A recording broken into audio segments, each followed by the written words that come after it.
to listen to me, young man. That's what makes the state of Florida great. Rather than help improve where they are, people nationwide abandon their hometowns, come down here, and shove their beliefs down everyone else's throats. That's the American way, always has been. We should send some pictures of Florida to those people in Alaska. I tell you, they throw down that bear pelt, saddle up the sled dogs, and get pulled all the way to Vice City. And I should know, I'm from Mars. No, you're not. Mars, Alabama. I founded 3 colleges there. The problem with Alaska is that the people don't get naked. If you can't work on your car, or play the cello, or use sharp knives in your birthday suit, then what's the point of living? Well, it is a bit cold there. People put on clothes when it's cold. We evolved without a warm covering of hair. That's a lie, sir. We come from the great meteor of truth. Clothes are a habit, like shaving and taking out the trash. As soon as you stop, you realize what a prisoner you were to society and the twisted state of morality. People think that nudists are immoral. Well, we're not. I'm married, I love my wife. In our commune, it's so wonderful to wake up in a big bed and go to breakfast clothed in nothing but a smile. What kind of people are there in your weirdo commune? Single people, families, elderly couples, teachers, politicians, and especially truck drivers. Truck drivers understand what it's like to be by yourself for days on end, with nothing but country music on the radio and a stick in your hand, shifting gears over and over.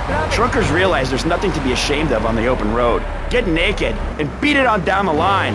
You've never seen a sense of community and morality like a nudist colony. We share everything, the cooking, cleaning, wives, a shared sense of what it's like to be a complete social outcast.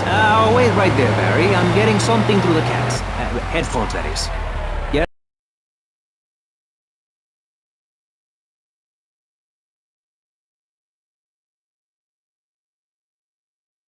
Quality programming, I'm Michelle Montanius. Jonathan, I think it's time to acknowledge the people who are sending money in to shut us up and end this dreadful begathon. Here's a $10 pledge from Fran in Little Havana.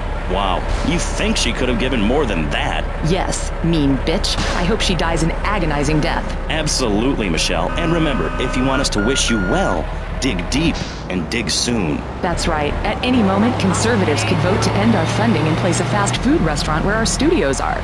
See, there are some people that think everything has to make money. It doesn't. That's why you should give now.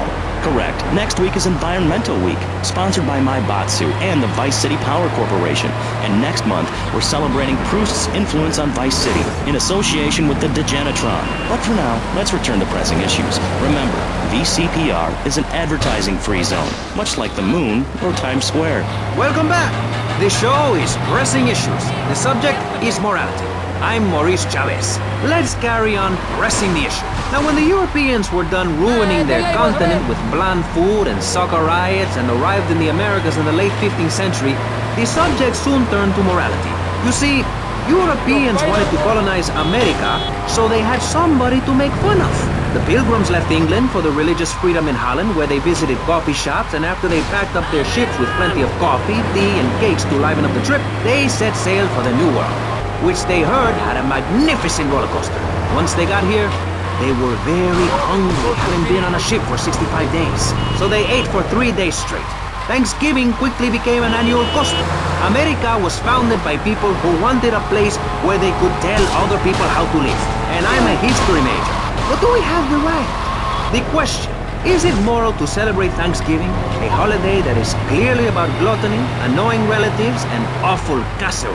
Well, I for one love a casserole, and at my weekly meeting my congregation has a potluck. You see, a casserole is a lot like life, Maurice, and that's the basis of my philosophy. If you put a bunch of leftovers from the fridge in a pan and bake it, somebody'll probably eat it. It's like my book.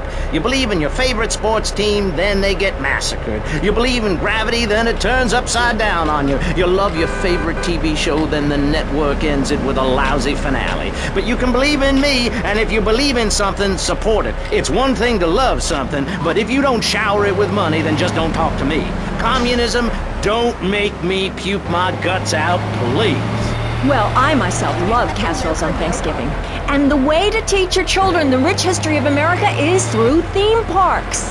I just love Pilgrim World, especially the part where you get to slaughter your own buffalo and take home the meat, or give the locals the flu while buying their land off them for a pittance. That's what children need.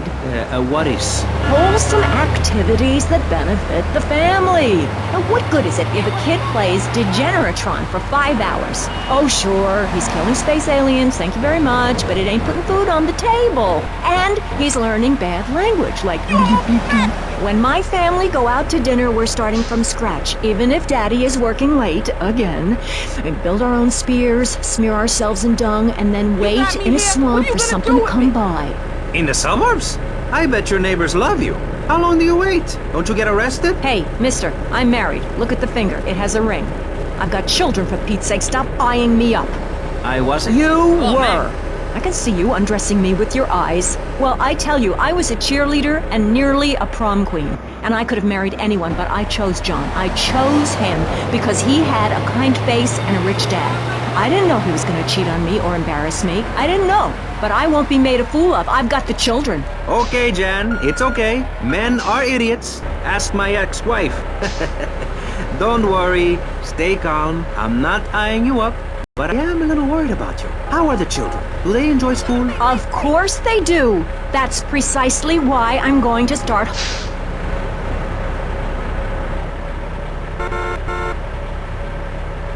Everyone else is picked on and abused. It happened to me, and look at me. I'm a deranged mess, and my husband cheats on me.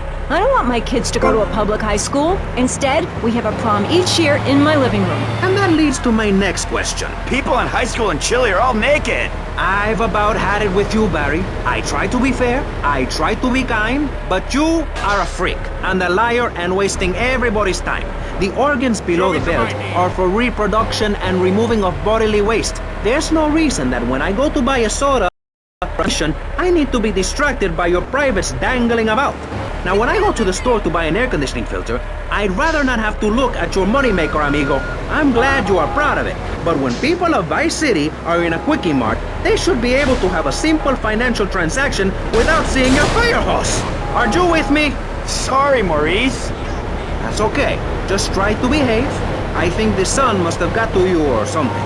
Yes, maybe that's it. Maurice, if I may, you have a fine show here, and I'm glad to be on it. But everyone within the sound of my voice and smell will die in the fires of